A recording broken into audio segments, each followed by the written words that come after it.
Good evening, everybody. This is your host, Huge Pop, from the Huge Pop Wrestling Podcast. Tonight, we have a special guest. Our guest tonight is a professional wrestler who wrestles in southwestern states, including Arizona, California, Utah, Colorado, Nevada. He stands at 5'10" and about 250 pounds. He's a kickboxer, powerlifting gold medalist, and a strongman competitor. He currently is the Urban Legend heavyweight champion and formerly the ASCW hardcore champion and the Compton Boulevard 24/7 on-site champion. He usually works in tag team known as the Peacemakers with his tag partner that'll be out here in a little bit, the Manimal, who is 6'3", 3 3/4, and 305 pounds. Please welcome to the show the Cowboy from Hell, Stud Bronson. Ooh, I liked that. Thank you for having me. I need you to come and announce me all the time. That's good. I like that. Well, thank you, sir. Thank you. So, thank you again for coming on the show. And I know we just talked about what we have in common, and that's so cool that you work with kids. And I say thank you. I praise you, man. This is awesome, man. Thank you. So, of course, you probably heard this question all the time. How did you first get into the world of professional wrestling, like childhood memories?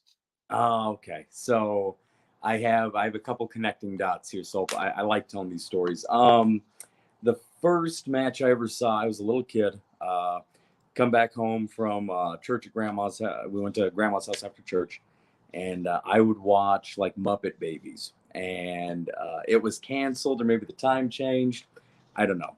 And I went out into the living room and bawling my little baby head off, and she brought me back into the TV room, and she's like, "Well, I think I know something you'll like." And I was like, "Okay."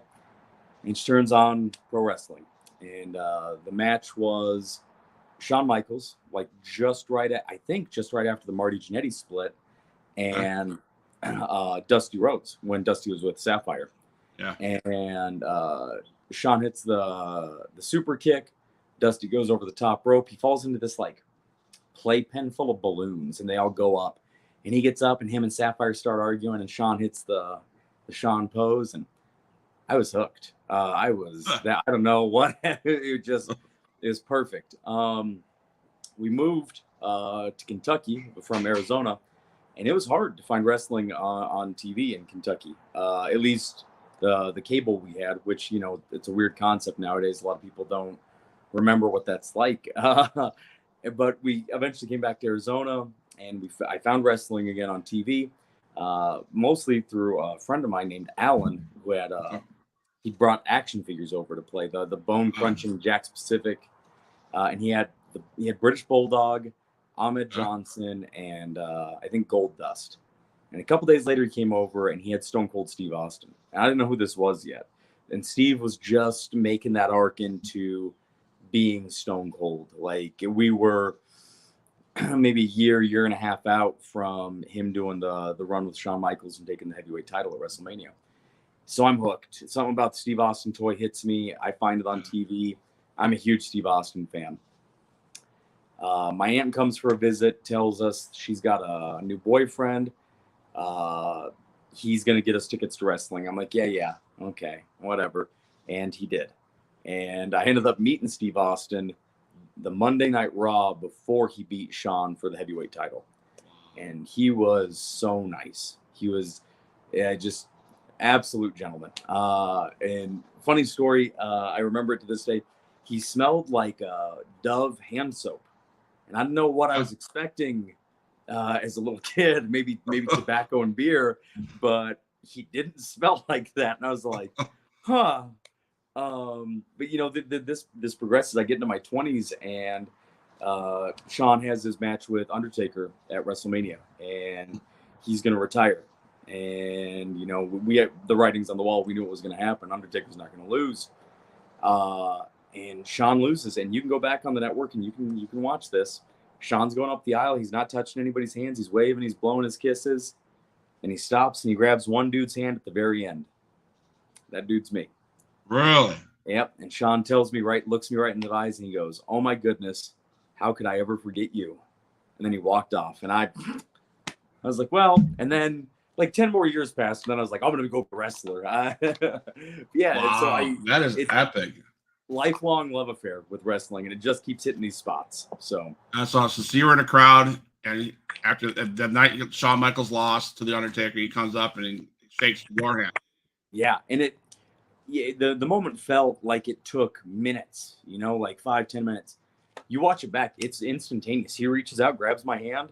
He's there for a split second just to get a sentence out, and he leaves. And it hit like a ton of bricks, man. So I am now a wrestler. That is awesome. So there was one of my. Have you ever attended a WWE AEW event? So yes, obviously that was it. What, in your opinion, is the big difference between major time wrestling and indie wrestling? Storytelling. If we're talking differences, on TV, it's pretty paint by numbers. We can see who the guys are, right? They're and girls. They're relatively good looking. They can talk and they can wrestle. You can do all of those things on the indies, and they'll book you to lose 3 matches in a row, and you lose the blow off, and it's like, how did that happen? Like it's just kind of wild, but it's the ability to pin, because it's not most of these aren't broadcast on YouTube or Twitch or something like that. So maybe they think there's a lack of a following. Maybe they think people are just filling in from the street, the bars, whatever. And maybe they're not there for the story. They just want the action. But in my experience, the indies are missing that through line of good storytelling. You'll see things that don't make sense a lot. And it's like, well, story-wise, that's awful. Right. Part of the business. I do. I live in the Panhandle of Florida, and in Panama City, there's a Extreme Impact Wrestling. It's an XIW. The promoters, Adrian Whisper, guys like Damian Wayne. I don't know if he's in the Indies. Jackson Slade, all them. They do a show every 2 months, and one thing they thrive on is to make sure there's a story to keep coming. They bring you back 2 months later, So right.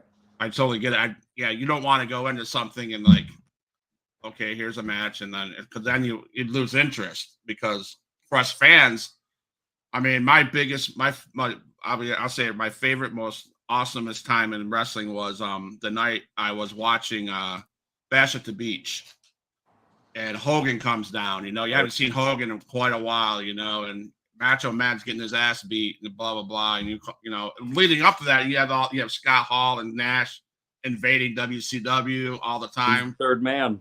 Yeah, who's that third guy? So every month, every WCW day, I go to lived in a complex. I go down to the rec room and I turn on WCW, and there it was. And here's Macho Man laying on a thing, and here comes Hogan and drops that leg, and I'm like, what?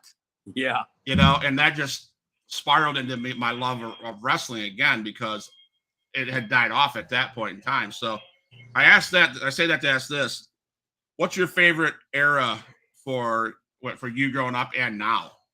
Oh, I'd say when I was growing up, it is probably the era I was in, which was, is the Monday Night Wars, is the Attitude Era. Now that I'm in the business, I like the 80s a lot, man. I like the feud with the Horsemen and Dusty, when they take his arm and they break it in the car door and stuff like that. I like his tag team stuff with Magnum TA.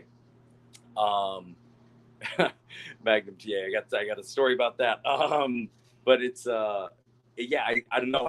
I gravitate more towards the 80s because while it wasn't perhaps so athletically crisp, the storytelling was leaps and bounds above what it is today. And you believed it,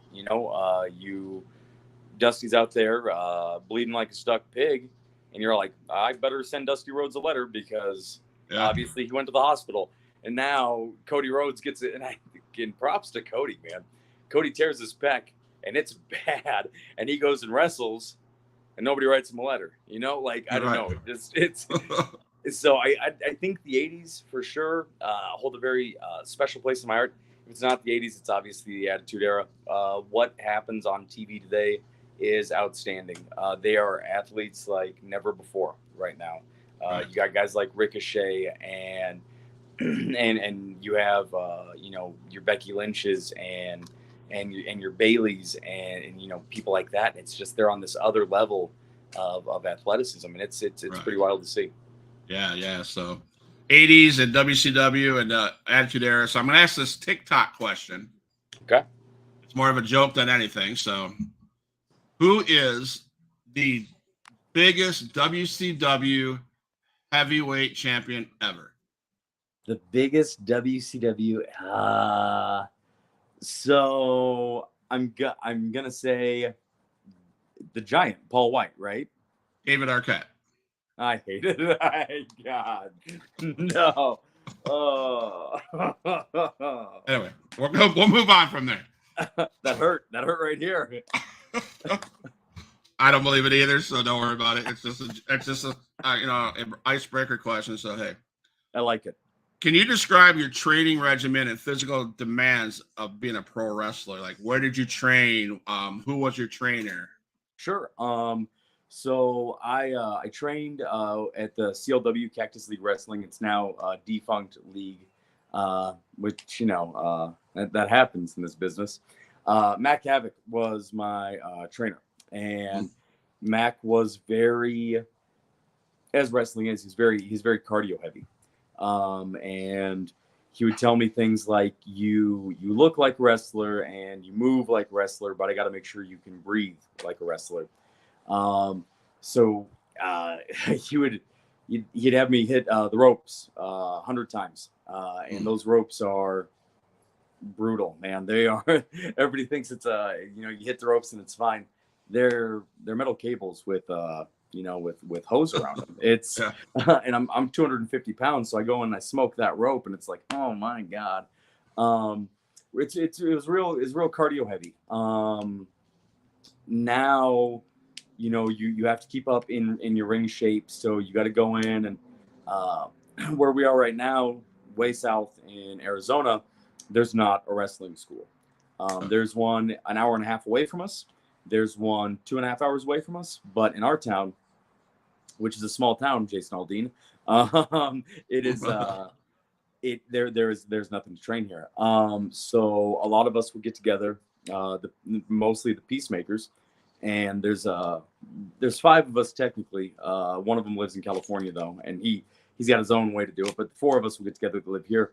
We'll go train in a boxing ring, and it's a lot different than a wrestling ring. And you work on your, you know, you work on your connectivity. You work on things that you saw in your last match, and you're like, that sucked. So for me, I work on my my footwork a lot. I'll work on my chain wrestling a lot. Some of the other guys, they need, you know, other places, but and I can't. And I'm really glad you asked this question actually. So I can't stress this enough. I am a pretty big dude, 250 pounds. That's not a small guy by any stretch of the imagination. And I don't got the cleanest diet on earth, but you can tell I go to a gym pretty frequently. I got a gym in my backyard, and I train weights every single day. And so does every single other member of the Peacemakers. And you don't find a lot of that on the independent wrestling scene. Everybody's got an excuse. They work at Domino's until midnight. Their girlfriend won't let them. You know, mom and dad need them to be home by 10 o'clock at night. There's some excuse somewhere in the indies. And on the record, I know I'm not the fittest guy on planet Earth, but I know for a fact I'm one of the strongest guys out here in the indies right now, because, you know, when I was doing strongman, I got a 405-pound overhead press. I got a 500-pound squat. I got a 500-pound deadlift. I got a 300+ pound bench press. That is a big part of wrestling training and safety, is being a base. If a guy comes off the top rope, you got to be able to catch him and not let him blow through you. You got to be able to catch him and receive him well. When you body slam somebody, you got to be strong enough to hold them up. People watch wrestling, they don't realize how strong these guys and these girls really are. And I can't stress it enough. I get in the ring once during the week, and then I'll go wrestle once on the weekend.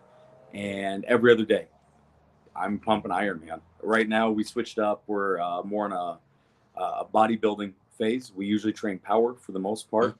But right now we're cleaning up the physique a little bit. We're gonna try and put a little more Alexander Hammerstone on this. He's try and get a little more jack, just a little bit.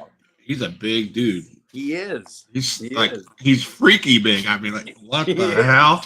Yeah, so if I understood you right, you would probably agree with this.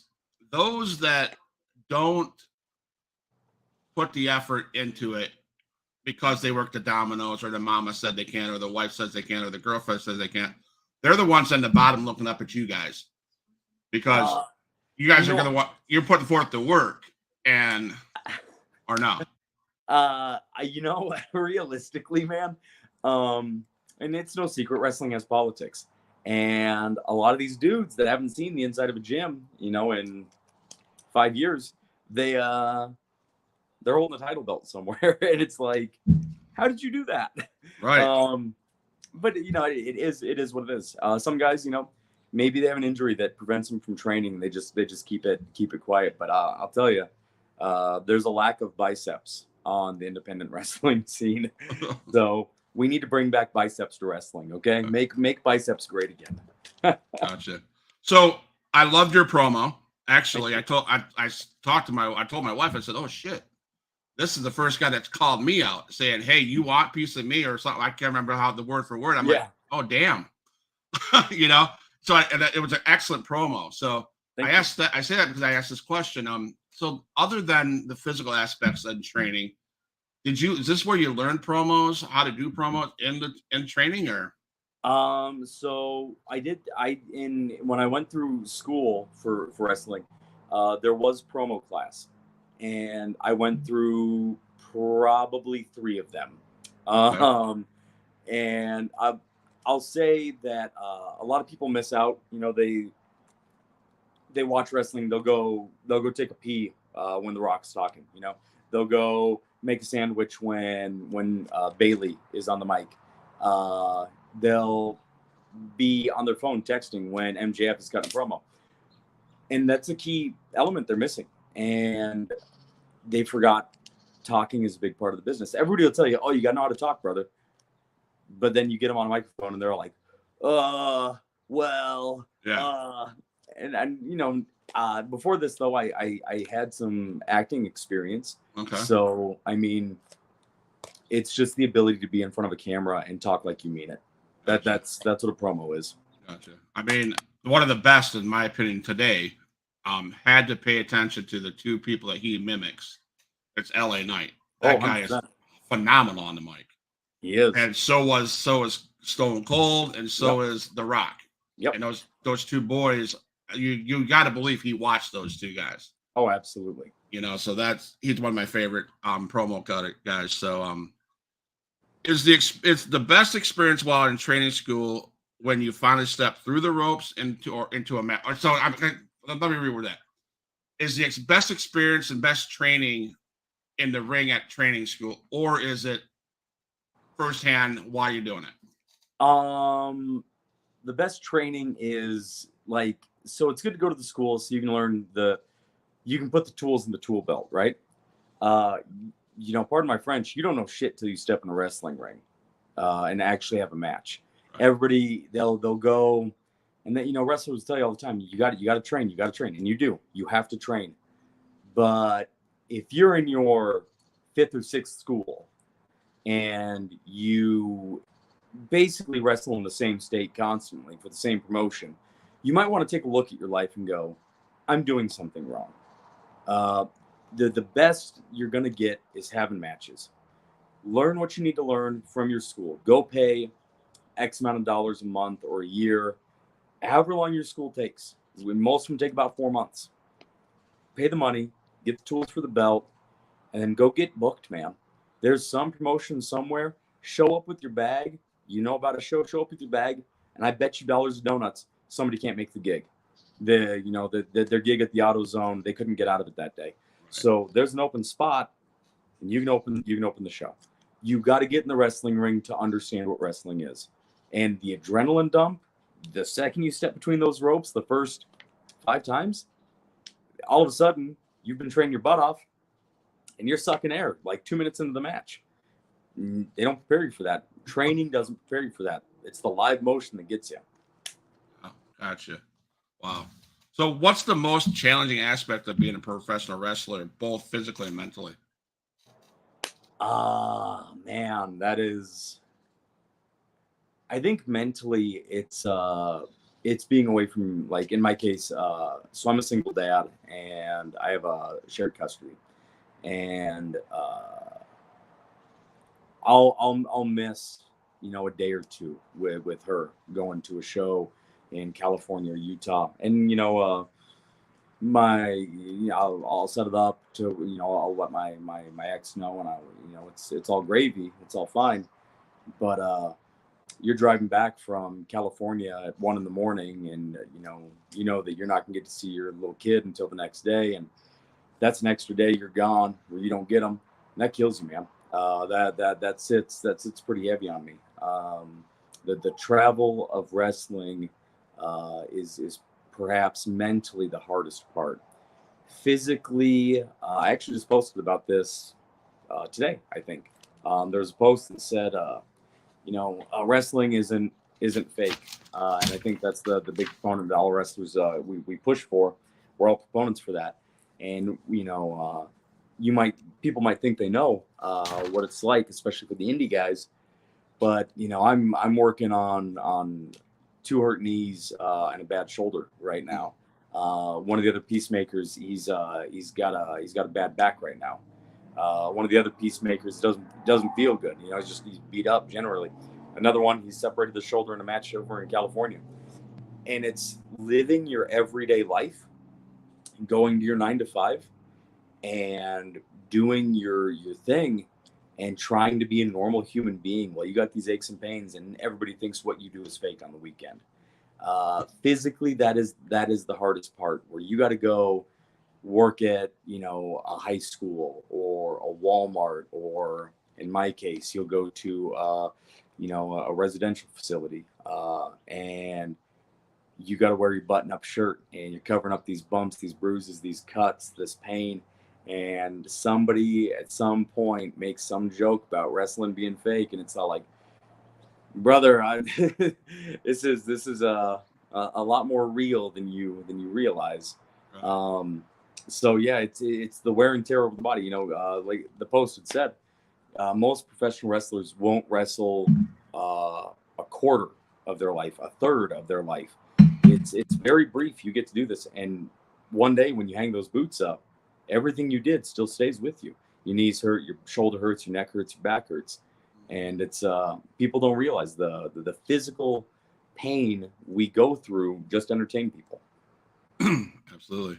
So you talked about the peacemakers. Yep. So I would assume that brotherhood in the business is very important to you. It is. It is. Can you explain how important a group of people joining forces in the business? Do you guys have each other's backs, etc.? Yeah. So realistically, I think the brotherhood of this business is very important. If you can find a clique of dudes you can roll with, or dudettes that have your back no matter what, you're golden. Because I'll tell you, man, you think you know what you're doing. You got a pocket full of cash, for your weekend out in California, Utah, Colorado, wherever you're going that week. You get there, and all of a sudden everything costs a little bit more than you expected, and you got to eat dinner, and you're strapped. So one of your brothers puts down $5 bills so you can get some Burger King for dinner. Or, in my case, I wish, I could say something like Burger King. These guys take real good care of me. We'll go to like Bob's Big Boy. There's one in California, and it's a sit down restaurant. It's a classy place, man. I dig it. It's a big good burger joint, and I'll go to pay for my own thing, and one of them will be like, "No, man, you drove," and they'll cover. And the idea of having guys that will literally give you everything they got because they love you, they love spending time with you, and they love what you guys do together. That is irreplaceable. A lot of guys walk around, backstage, and they'll call you brother. And I'll tell you right now, I got about 4 brothers in this business that I honestly believe would bend over backwards and move mountains for me. I ain't speaking bad about anybody. I ain't saying, negative things. I'm saying for a fact, I know there are 4 dudes that would literally do anything for me if they had to. And it makes it easier. It does. It makes it a lot easier. That's awesome. I was talking to Herb Simmons of SICW up in Missouri. He's an old school guy. He brought in the Briscoes and he brought in through all those guys, the Funks and stuff. And he was talking about the territory days. Yeah. Are we missing the territory days now in the independent scene? Oh, you bet. You bet. I wish with everything we still had territories. And you get a little flavor of territories. We're going to work out in Battleground, and they in Colorado, and they have they're doing like a live stream of their show, and that's awesome, man. And they're doing sponsor a pro wrestler and stuff like that, and that's great. And that's kind of a little taste of the territories, because your territory days, you're getting wrestling on your TV from the NWA, the AWA, whomever, once a week. You get a show with Ric Flair, Dusty Rhodes, and you could write letters in and you could send these guys money because you just loved them so much. And you get a little taste of that here and there on the indies. But I think if the indies were a territory, if there was more territories, like real territories in the indies, wrestling you'd be able to make it your job.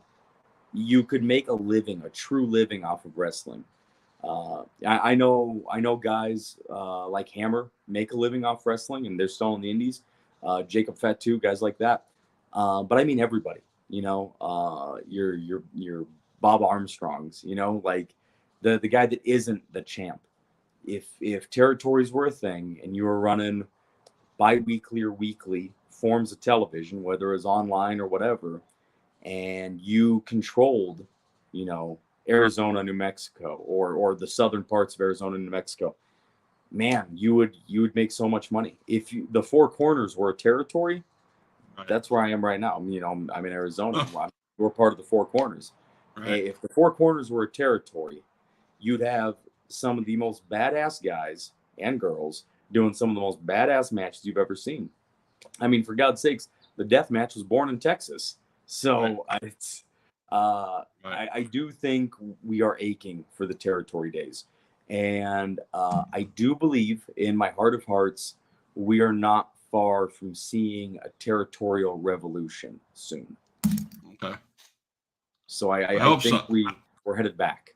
I hope so, because I heard he talked extensively about territories, just like you did, and I would imagine that'd probably be if you're an indie wrestler, you'd want that. If you're stupid, if you didn't want that, absolutely. I mean, that doesn't make any sense why you wouldn't want it, right? So I agree. You talk about Colorado, Utah, Arizona, California. So obviously, there's a lot of driving involved. I'm not going to ask for everyone, but there's got to be. I can't especially with the Peacemakers. I'm sure 4 dudes traveling everywhere. There's got to be some good stories. So far everything's been pretty tame so far. I will say you have moments, not maybe in the drive, but in these different locker rooms where you realize it is a much different culture in every different locker room. I was sitting with the other Peacemaker. He's one of the other ones. His work name is Chivero, and it's Chivero. So me and Chivero and Manimal, we're changing out in a locker room. I'm not going to say where. We're changing out in a locker room, and I look over, and Chivero's got this look on his face like he's done seen a ghost. And I look over at Manimal, and he's got the same look. And I look in the direction they're looking, and this fella is standing there, one of the other workers, and he is wearing a nude-colored thong. And brother, I'd never really been in the presence of that. And I was like, huh. And I went to go look the other way, and well, the torture wasn't over, because right next to him was a big 300-pound, full-grown naked man. And I was like, well, son of a gun, here we are. And, it's different cultures. The writing, it's it's pretty basic. We right now our big trip is we'll go to California a lot, and on the way out we'll get together at like 3 a.m. We make the 8-hour drive. We stop at a beef jerky pot place in oh my God, what is it? Quartzsite. We stop in Quartzsite in this beef jerky place, and there's this little old lady, and I guess she makes all this beef jerky, and then she sells little odds and ends, little specialty sodas and stuff, and to pad the numbers, obviously, because we're here for the beef jerky.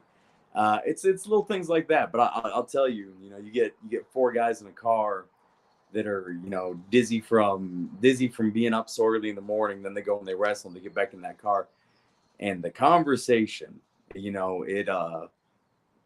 haven't been in the car yet where we don't laugh until we cry, or we go hoarse from laughing, or you feel like you're legitimately gonna pee your pants because and it goes back to the brotherhood thing, man. When you're with these guys day in and day out, you train together, you travel together, you sleep together, you eat together, you wrestle together. It really, I don't want to say it makes it easier to be away from like your kids or whatever, but it's a nice distraction when you're gone, for sure. It makes it I don't know, because it's not easier, but it makes it so you can withstand it. It's great. Well, I'm sure we're gonna come up on a couple stories that we legitimately have our next 2 out-of-state dates are 13-hour drives there and back. So it's going to be 26 hours total in a car with four guys that easily crest over 230 pounds apiece. So it'll be fun. That's for sure. I bet. So I have a feeling that us wrestling fans have a misconception of professional wrestlers. So is professional wrestlers all fun and roses like us fans think it is? No, no. There's a downside to wrestling, and you don't always face it. The majority of the time you show up, you get your boots on, you go in the ring, you have a good match. Sometimes you get your boots on, you go in the ring, you get kicked in the back of the head so hard you don't know where you are for the majority of the match. And then you got to go to work on Monday. Like that did not happen. You obviously have your politics, well, it's the key with wrestling, right? Everybody knows about it. Yeah. And politics can make people feel horrible, make you feel small, make you feel like you don't want to do this. Maybe it's not right for you. And that's the man maker, right? It's right. Once the politics press down on you, are you going to leave? And that's it's a pretty tough decision to make, because in politics, a lot of the time, people feel disrespected. I'll tell you, in my experience so far, I have only wanted to kick one guy's ass in the locker room. Like he got me heated enough to actually want to kick his ass. I could say the same for Manimal. I think he's got a couple more than me. But for the most part, you gotta be able to separate. You gotta be able to go, this is supposed to be fun. Okay. And when it stops being fun, you need to stop doing it. Yeah, absolutely. 100%. I think that's with anything. I mean, just like, yeah. I mean, my job with our jobs with working with kids, when that becomes more of a job and not fun anymore, it's time to hang it up and walk out, because you're going to hate it the rest of the life. So how do you guys balance the scripted entertainment aspects of wrestling with the physical athleticism required in the ring?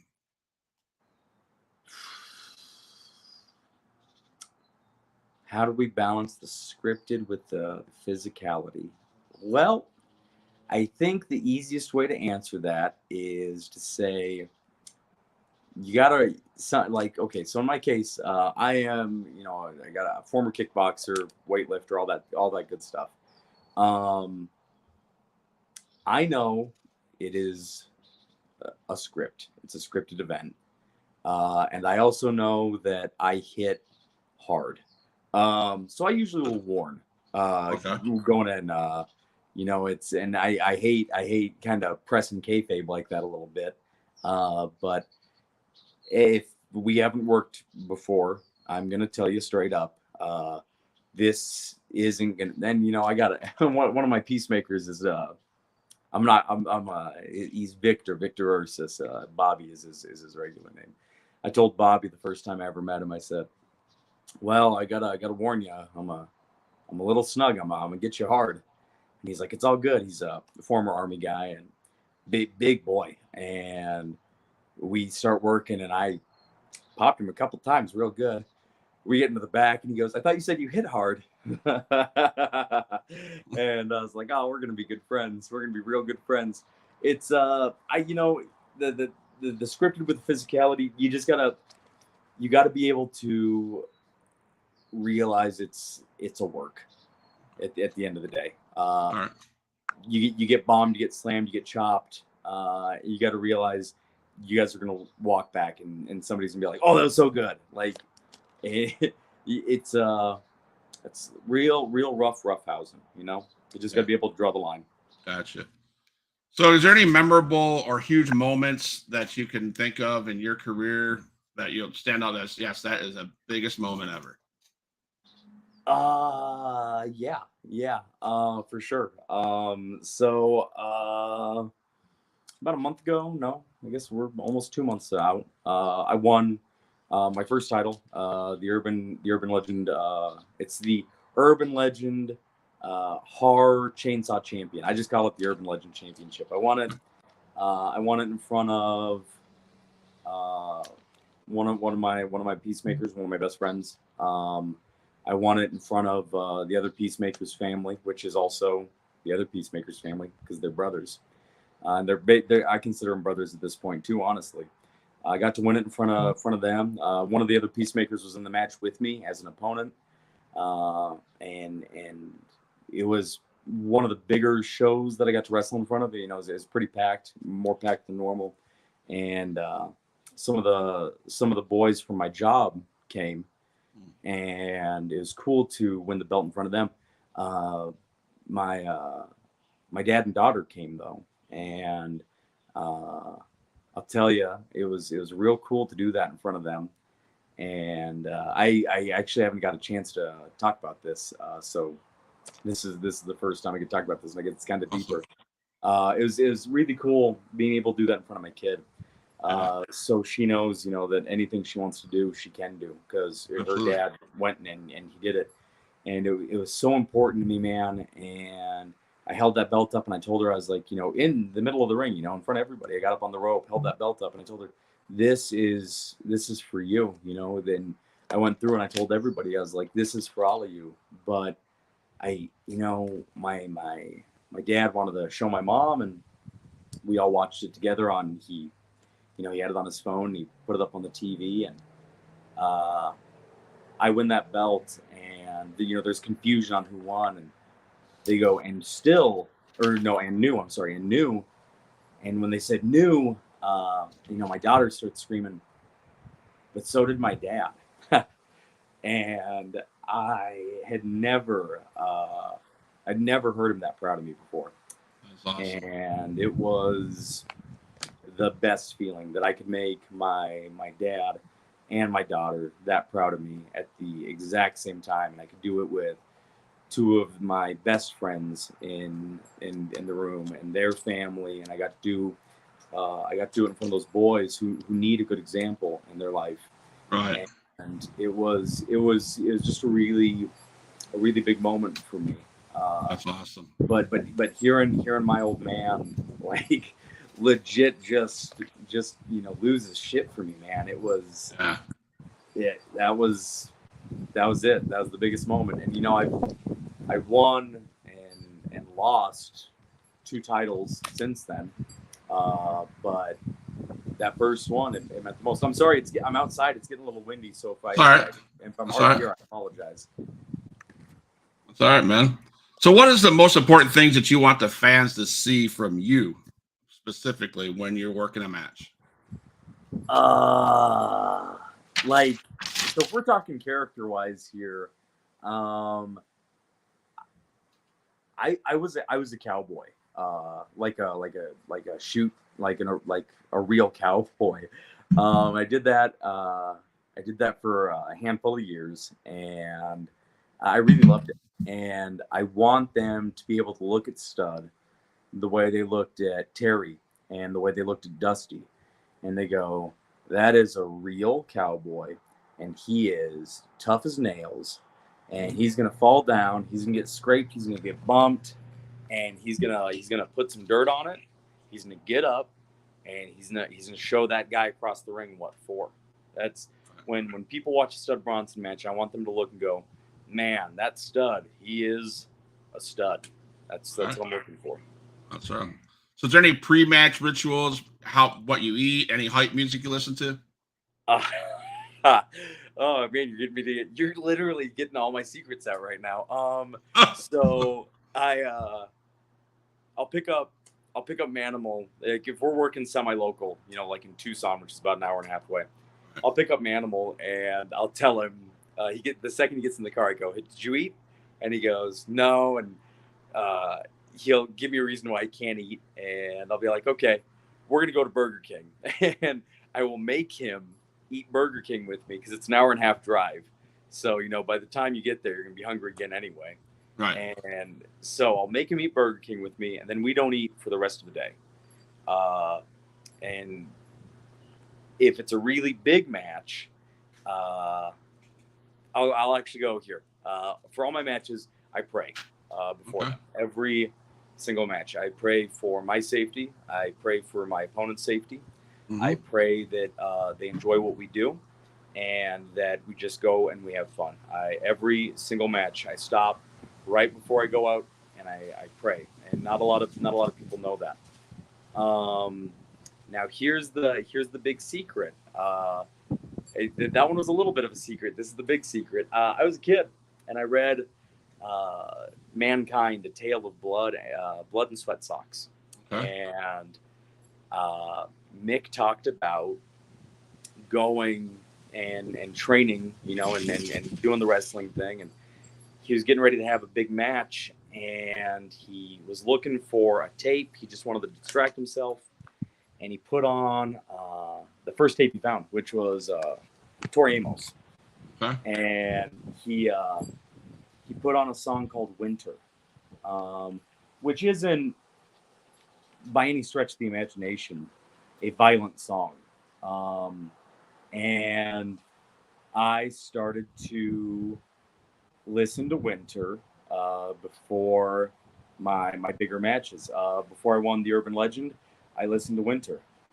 Before I won the ASCW Hardcore and the Compton Boulevard, I listened to Winter. And I don't know what it is about the song. Maybe it's because I know what it did for Mick, but it does the exact same thing for me. It makes it so I can go be Stud Bronson. That's awesome. And I go and do it. So yeah, those are my pre-matches right there. All right. So how important is the communication between guys backstage, refs, and the ring and your opponent? Okay. So communication between me and my opponent and the ref and even the commentators, it's really important. If you guys aren't all on the same page, it's not going to be a good match.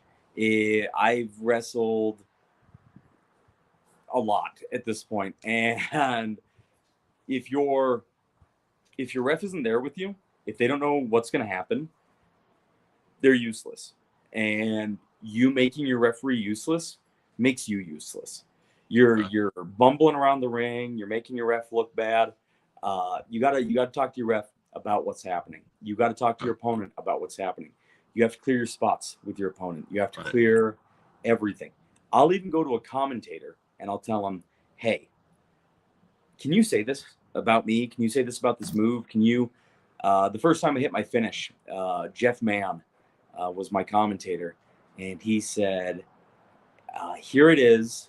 It's the Marlboro Red. It's a Saito suplex. Okay. It's like a Doomsday Saito, like Killer Cross does." And I hit a Doomsday, and he goes, "It's the Marlboro Red," and he calls that his Cowboy Killer.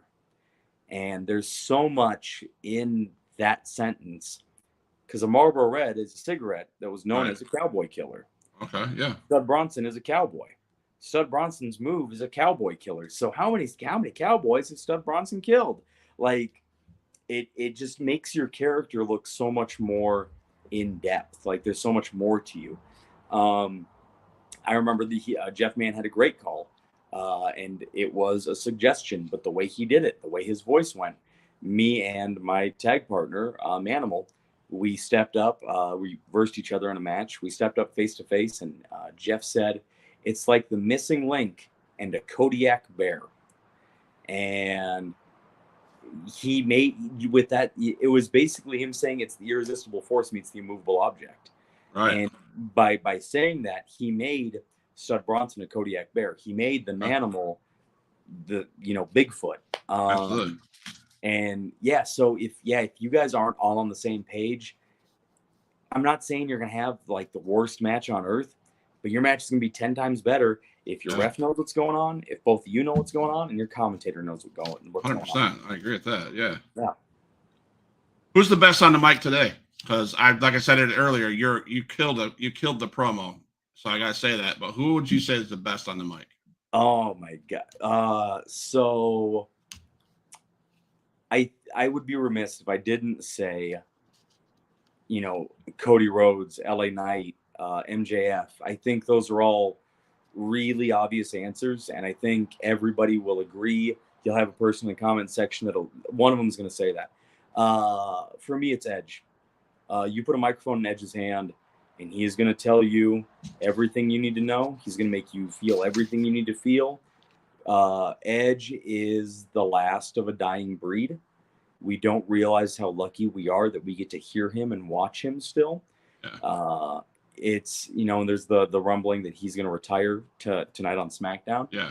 And God bless him if he does, man. He's done so much more for us in wrestling than, the majority of us will ever know. Goldberg was the only guy really doing a spear. And 5-6 years passed, and here comes Edge doing a spear. And now everybody's got a spear, right? And maybe that's bad, but, Edge opened that door. He made being kind of dorky cool. I don't know. But no, Edge is, and he sits in that same book with like Triple H. And Triple H is obviously the guy that he's there with Mick Foley and Stone Cold Steve Austin and The Rock. Yeah. Yeah. And so, Edge, in my opinion, you put a microphone in his hand, you can put him up against anyone in wrestling today, and he's probably going to come out on top, man. Yeah. I say probably because that MJF, he's got a venomous viper tongue in his mouth, and he might be able to out-talk Edge, but in my opinion, man, it's Edge.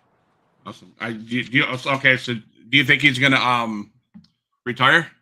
God, tonight? I hope not. No? I think there's going to be some kind of twist, something. I mean, I hope not either, because he's one of my favorites. Edge and Lita, I used to watch that. That's epic. Yeah. Epic. One of my favorites, you said MJF, and my brother's probably listening. I'm going to say one of my favorite mic talkers is CM Punk. Yeah, Punk is phenomenal on the microphone. Yeah. And, he gets a lot of hate right now. Yep. And I'm not in AEW. I can't speak to it. I've never worked with Punk. I've never worked with the Elite. But lest we forget, CM Punk was the man for a very long time. Yep. And it's he's always been good on the mic. He's always been good in the ring. I'll fix that. He's been great on the mic. He's still great on the mic. So no, Punk is very good. My brother and I have a little debate going back and forth about the media scrum, and I don't see nothing wrong with it. He did what he did. He is no different than MJF speaking trash in the ring loosely. They're both great. I'm glad that he's back in Collision. I will say this: I think Collision's one of the hottest things out there right now. Oh, I agree. It's just crazy good. So, so how does the crowd's energy affect your performance, whether it's in front of 1,000 or in front of 10? If the crowd's not into it, man, it's so hard to turn it on. It is so hard. Like, if you're not getting cheered and you get punched in the mouth, and you're like, oh, I'm just gonna lay here then. You hit me in the mouth, I'm just gonna lay down. Nobody's reacting. Thankfully, I've yet to experience that. have had quieter crowds and smaller crowds, but they're usually a couple people that are always making noise. And as long as, so I'm actually going to stop there and I'm going to say, if there's somebody listening to this that goes to indie shows and you are embarrassed to cheer, because if you're the only person cheering, you're giving those wrestlers a heartbeat. You are the electricity, you are their light switch. Keep them on, because if you're not doing it, they can't do it. You're not going to get the same quality match. 100%. Awesome. So who's the best running show right now? NWA, Impact, ROH, New Japan, WWE, AEW, in your opinion? Oh man. So I really like Power, NWA Power, but I will say you have to disqualify the WWE. The WWE they're the Disneyland of theme parks. You're not going to compare the Fun Fest in your town to Disneyland. It's hard, man. AEW is Six Flags Over Texas. It's not quite. Give me just a second. I'm gonna turn the slide on real quick. So I see I'm going dark. Give me just one second. No problem.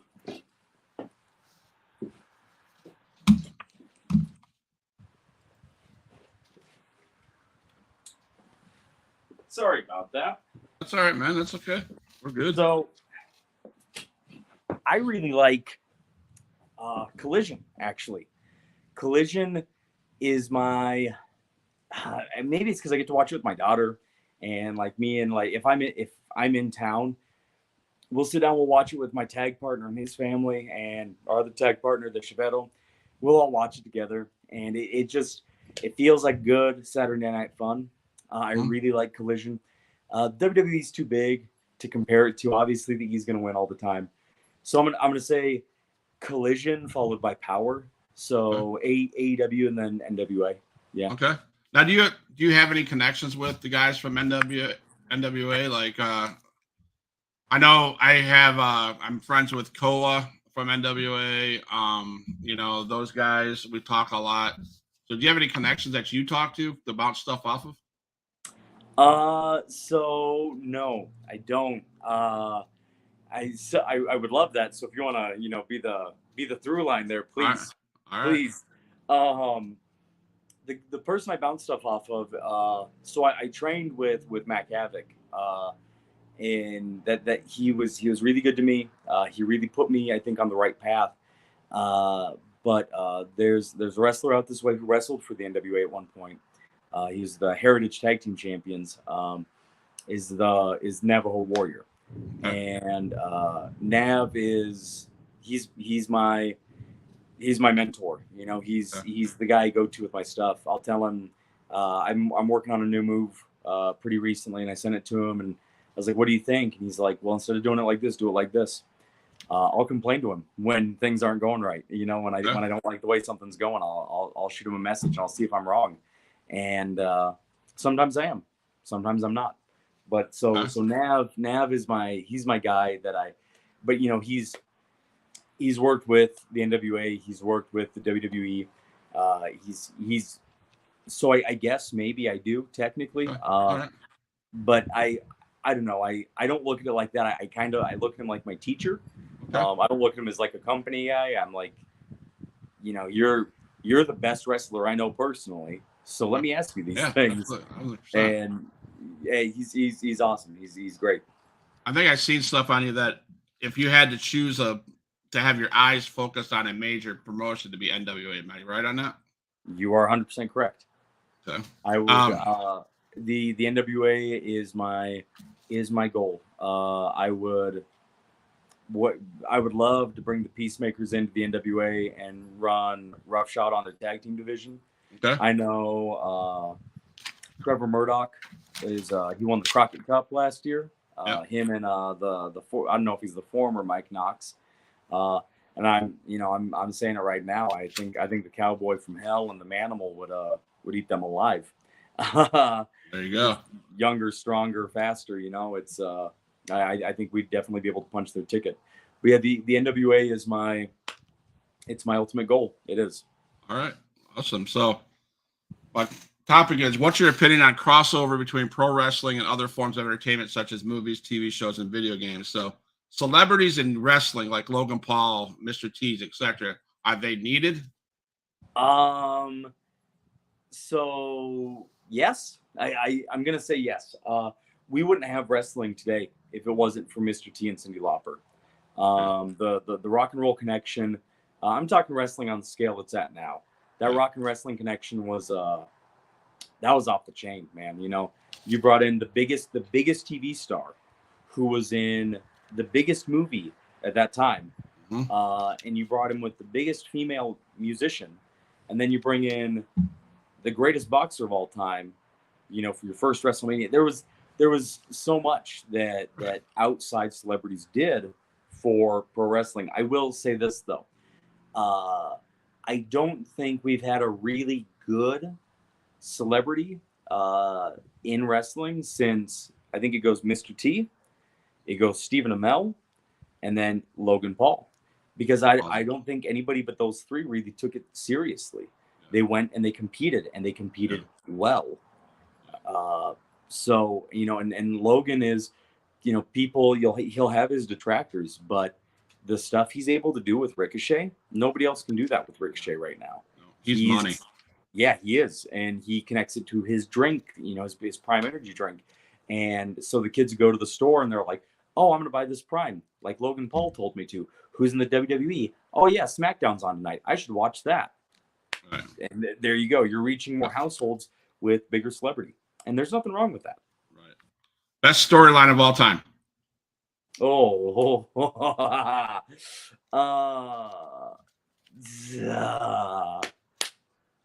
man, that's super hard. Nobody has ever asked me that. It could be Dusty versus the Horseman. It could be Brett versus Shawn. It could be Steve Austin versus, you know, Stone Cold versus Mr. McMahon. I'll go with that. I'll say it's Stone Cold versus Mr. McMahon. It was the everyman, is the blue collar worker dropping his boss on that stack of dimes he calls a neck. And I can't tell you how many times we've all wanted to do that. At least once in your life, you've gone, man, I would like to punch you right in your mouth. You know, tie wearing, desk sitting, pen right, and I just want to. And Steve and Vince did something that, like, I know him personally, Steve and Vince. Steve and Vince, they did something that hadn't been done before, you know? Absolutely. There are incredible storylines in pro wrestling, from Hulk Hogan having lust in his eyes, looking at Elizabeth, to, you know, Hulk Hogan stuffing The Rock in the back of an ambulance and hitting it with a semi-truck. Yep. We have incredible storylines. I think Austin McMahon takes it. I really do. I like the Bloodline storyline, of course, it's the current one. Oh, it's only because it's they did so well with it, bringing family into it. Absolutely. It's just epic. And I did not know this happened, but I was just watching I think old school WCW or whatever, and the Four Horsemen. I watched the episode where they're kicking Sting out of the Four Horsemen. Yeah. And I'm like, I want to come back and watch the rest of that, because Sting's my guy. Oh yeah, you know? Same. I love. Oh my God, Sting's my guy. So I'm like, wow. So, yeah. How about? Would you say there's a worse storyline ever?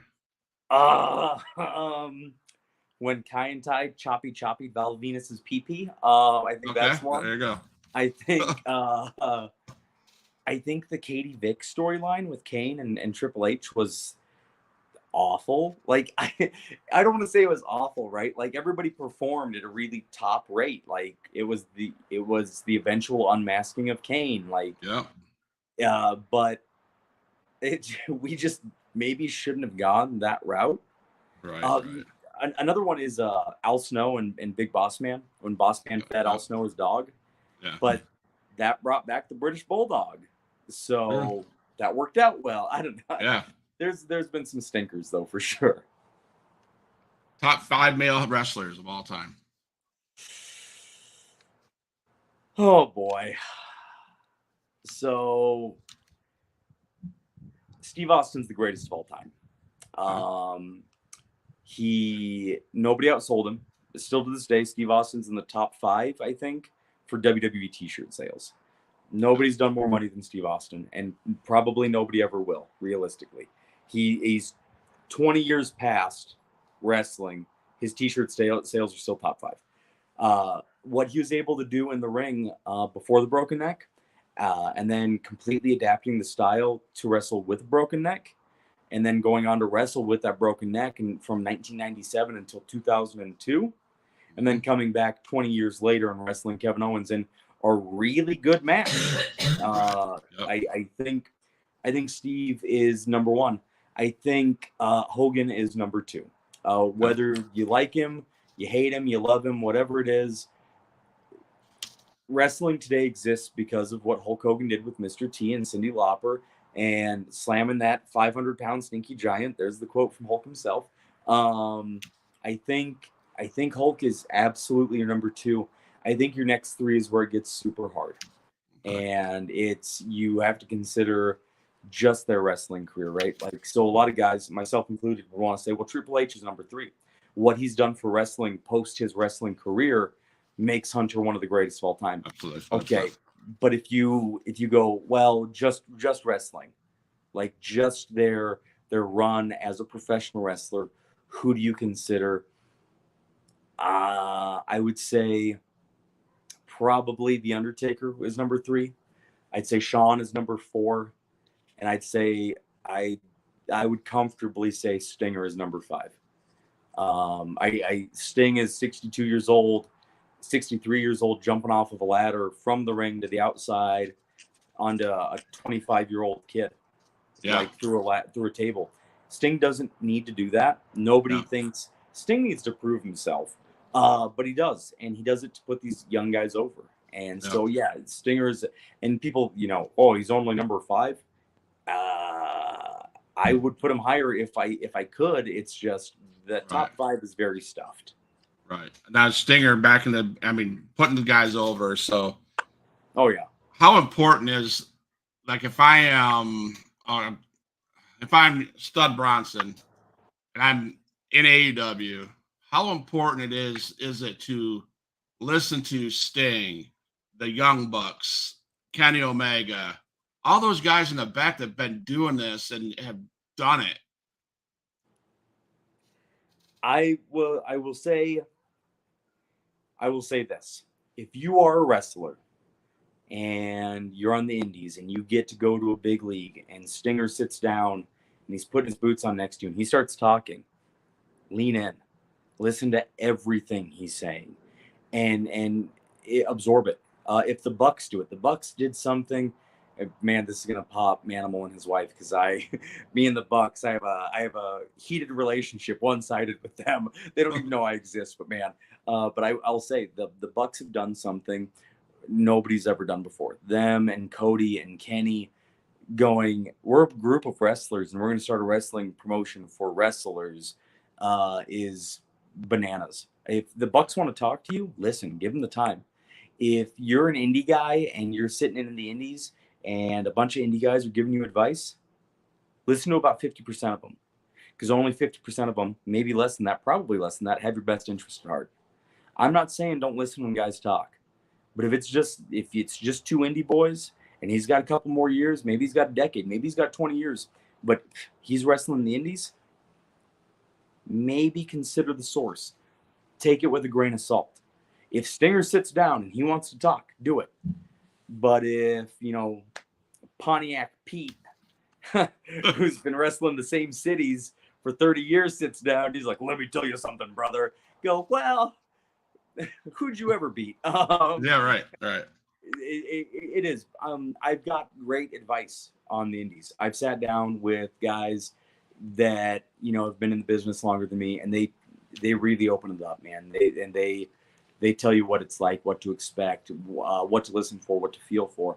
I've also heard gas bags, but like I said, my mentor Nav, he's been in the business since like 90, 92, 93, something like that. Right. And he says anything and I'm like, I'm all ears. And I'll go back and I'll watch the match that we just talked about. If he's got any critique on it, and I will go to the point he was talking about. I'll pinpoint it. I'll fix it. Okay. Fix it. Awesome. So yeah, consider your source, but absolutely listen. You know. Do you acknowledge the tribal chief? Do I acknowledge the tribal chief? Man, you're just gonna pop all my boys today. Yeah, I do. I think Roman is playing on a field most will never see. This guy has beat leukemia twice. He has overcome being force-fed and is now one of the hottest, if not the hottest act in professional wrestling in the last 10 years. He is the guy from the Shield. There's no question. I'm not saying Moxley's. I'm wearing a Death Jitsu hoodie. Moxley's the man. Seth is the man. Roman is the tribal chief. He's the one you got to answer to. Yep. I know he gets heat for limited schedules, all this, all that, but his match quality is superb. He's really good on the mic. He's literally elevating everyone around him that gets to work with him. Bringing Cody in and you're going from Seth to Roman was phenomenal for Cody. Not saying that Cody wasn't already over like gangbusters. He was. Right. But Roman helped elevate him a little further and made him probably more accepted. But no, Roman is that guy. And I can't wait for somebody to take that belt off him. But right now, if it's not Cody Rhodes, I think the belt needs to stay where it is. I think Roman's the guy. My favorite Roman on the mic. Well, yeah, I guess on the mic is now my ringtone from my wife. If she calls and goes, that one where he goes, baby, you are it. And if you because you are it, you got it. Yeah. You know, it was epic. I was like, yes, you know. Yeah. So, are gimmicks necessary or overused?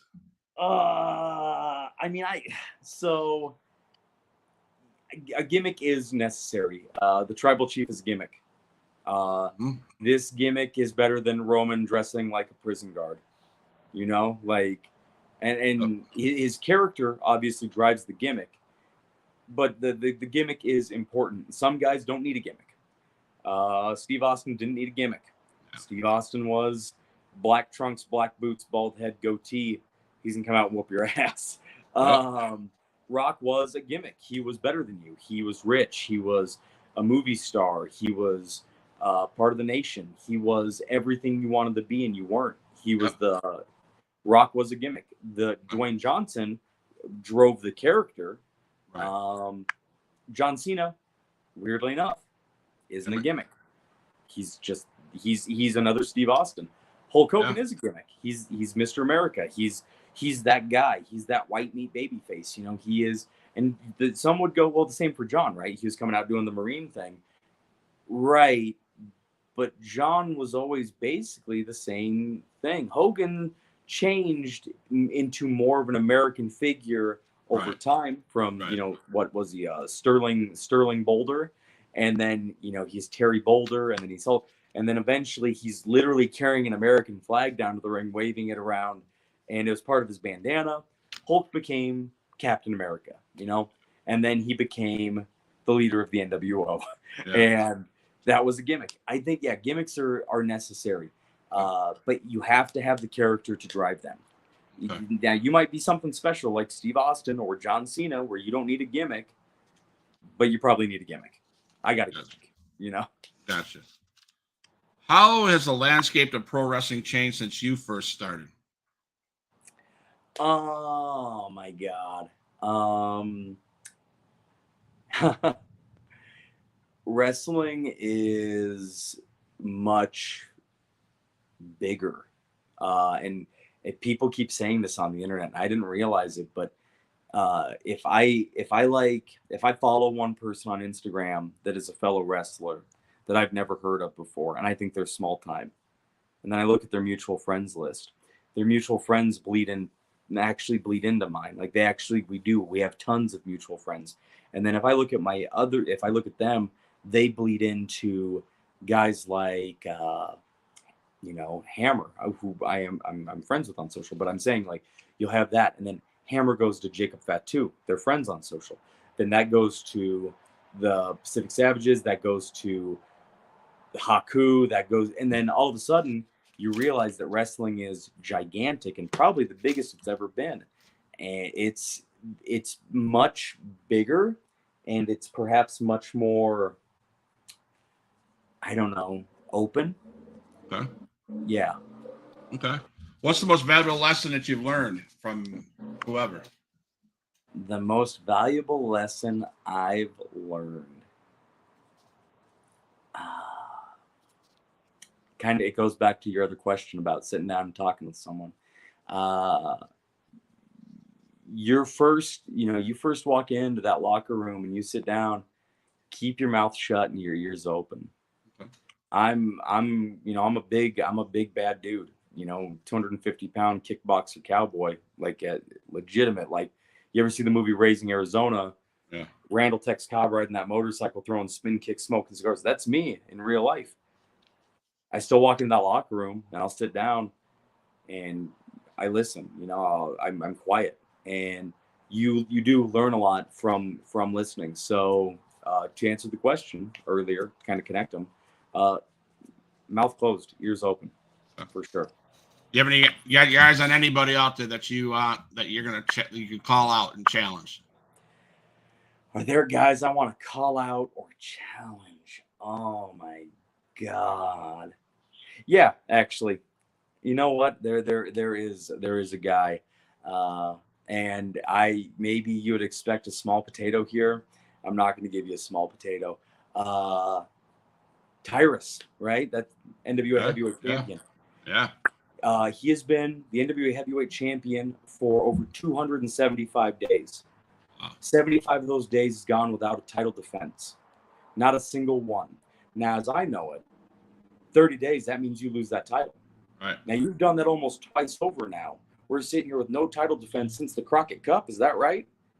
And you're going out there sitting on gut field with your title belt, acting like you're a champion. So if people, they see this, go ahead and tag the NWA. Tag Tyrus. Let them know. I'll come. I'll wrestle you, and I'll take 10 pounds of gold. I'll take Charlotte. I'll put it over my shoulder because I'm going to beat the crap out of you. I'm going to set out a challenge right there. And I know people are going to be like, oh, that's so arrogant. That's so cocky. Well, hey, man, if I ain't doing it, who else is? 75 days without a title defense. You got Roman Reigns defending what? A couple of weeks ago, people want to give that guy garbage all the time. You have MJF. He's wrestling twice in one night at Wembley. But Tyrus can't defend his title once a month. So, Tyrus, you got the cowboy from Hell calling. It's time to pick up. You hear that, Tyrus? I'll be posting this on TikTok and all my social medias, and you'll be tagged in it. NWA, Tyrus. Let's see if he can answer the call. Oh, yeah. Matt Cardona. What's your opinion on Matt Cardona? I have my opinion on Matt Cardona, and it's probably different than yours. I love Matt Cardona.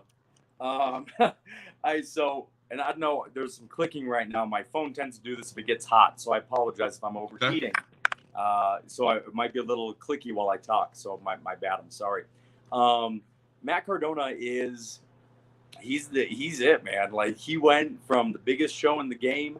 He does a little bit in Impact, does a little bit in AEW, decides maybe he doesn't like this, and he goes and he collects every single belt he wants on the indies. And he's giving these guys a push. He's giving all these guys a rub.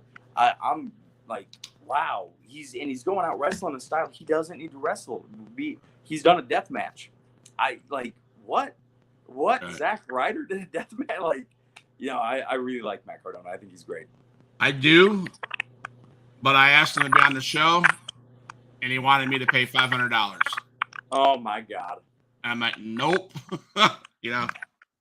Is he good? Yes. I'm not gonna say he's not good, but I'm not a big man that's gonna cash out $500 to somebody for coming on a show. I'm just not gonna do it. I get that. I understand. What's your opinion on Cash Wheeler? So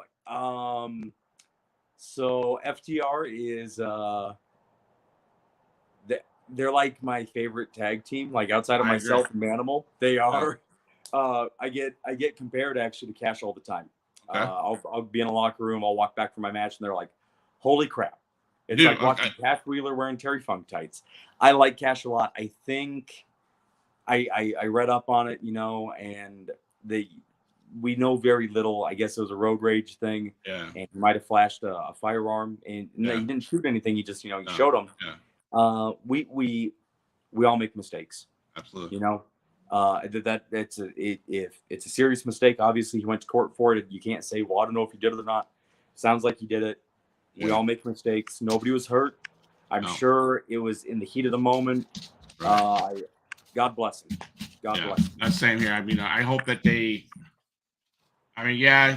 did what you did, but let's move on and hope it doesn't get blown out of proportion because we all make mistakes. Every day I make mistakes. So same. Sorry. Okay. Before we close the show, I work with kids, and of course we sit around the dinner table, and they got some questions for you. Okay. Call them kid questions. All right. Favorite food? Okay, so I'm gonna do this. It's easier for me. I'm gonna do favorite meal. My favorite meal is Cowboys It Gets. I think it's country fried chicken with cream gravy and mashed potatoes with cream gravy and corn, and then you got a side of biscuits and gravy. So that's my favorite meal. Yeah, that's a great meal. Thank you. Does pineapple belong on pizza? Yes, it does. Weird, right? Right. You play video games? Yes, I do. Favorite video game? Red Dead Redemption 2. Favorite movie? Conan the Barbarian. Favorite hobby? Oh my God, weightlifting. I guess it's how I break up the time. How much food do you eat in a day before working a match? Before a match, I'll eat once, like a breakfast sandwich from like Burger King. I try and keep it light. After the match, I will literally go eat a whole dinner at Big Boys. But before a match, you take a bad bump. You hear the stories all the time. John Cena throwing up, CM Punk pooping his pants. I don't want to do it, man. No, I don't think I'd want to do that either. So if you see that chair behind me, that's from an indie show. Yeah. That I took my kids to. So they asked, does a chair shot hurt? Yes, it does. What will you do after wrestling is over? I want to be a mall Santa. What? A mall Santa? Yeah. There you go. I want to be a Santa Claus. Yeah. Love it. You sleep a lot? Yeah. Yeah. Yeah. Yeah. All right. That's what they got. So, Huge Pop Wrestling Podcast fans, I appreciate you coming on tonight with the man Stud Bronson. I'm going to give it over to you for you to close the show. Tell people where we can see you at in Stud Bronson style. You can call anybody out. You can tell everybody where we're going to meet you at. And by the way, I got to say this. Your tag partner, Manable, a no-show. What? I think he's sitting out front of my house right now. He's scared. He's afraid to come in to get these questions. That's what it is. Exactly. He's being camera shy. I'm gonna give him a load for this. Don't worry. I'm a rhythm for it. All right. So close the show, my friend. Tell us where we can find you. Tell us where you can find your merch, and anything you need to tell the people out in the future, 2023. Let's have it. Okay, so you can find me on Instagram, Facebook, and TikTok at Stud Bronson or at the Stud Bronson for TikTok and Instagram.